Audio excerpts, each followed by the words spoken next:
Hello friends, welcome back to my channel.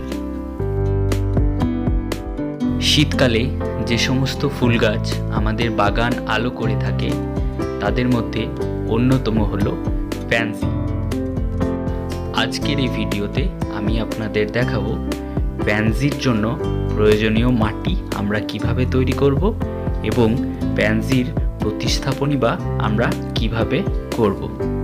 তাই skip না করে বন্ধু পুরো ভিডিওটা দেখতে থাকুন এবং ভিডিওটি ভালো লাগলে অবশ্যই একটা লাইক করে দেবেন, আর চ্যানেলে যদি নতুন হয়ে থাকেন তাহলে অবশ্যই চ্যানেলটি সাবস্ক্রাইব করে দেবেন।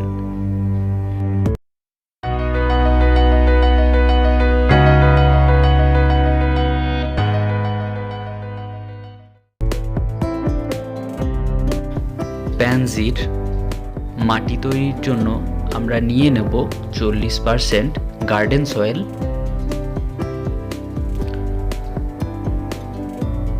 20% কোকোপিট,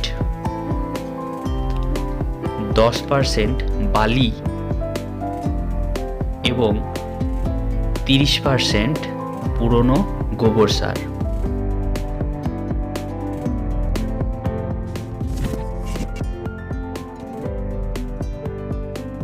এখন মাটি, গোবর সার, কোকোপিট এবং বালি একসাথে করে নিয়ে ভালোভাবে মিশিয়ে নেব।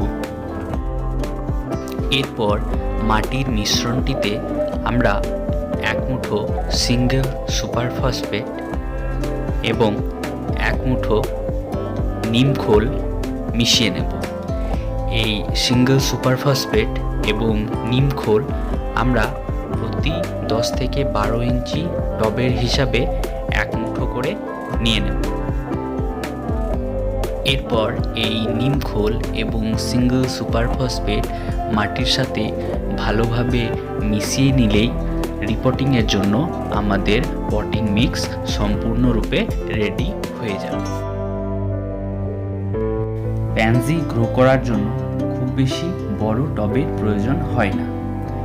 6 ইঞ্চি ডায়ামিটারের টব প্যান্সি গ্রো করার জন্য আদর্শ।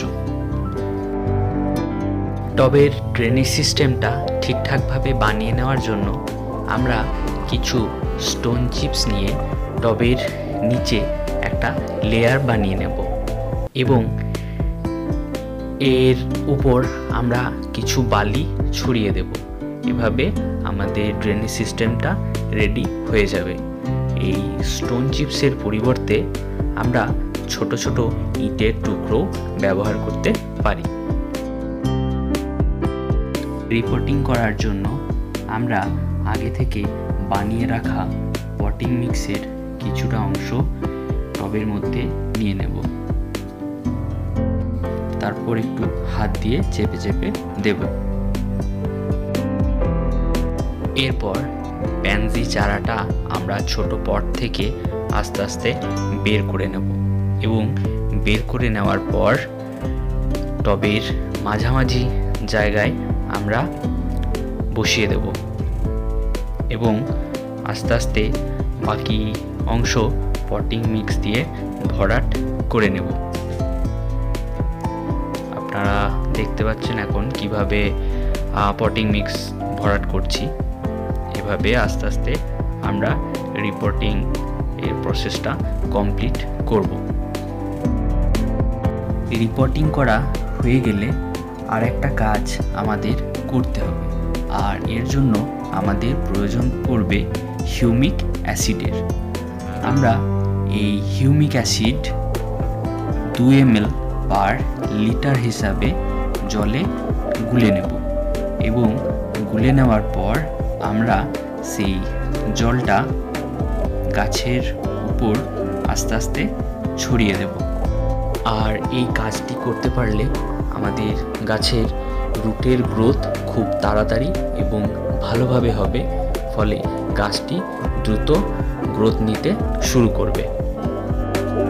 জল দেওয়া হয়ে গেলে আমরা গাছগুলোকে ছায়াযুক্ত জায়গায় 2 দিনের জন্য রেখে দেব।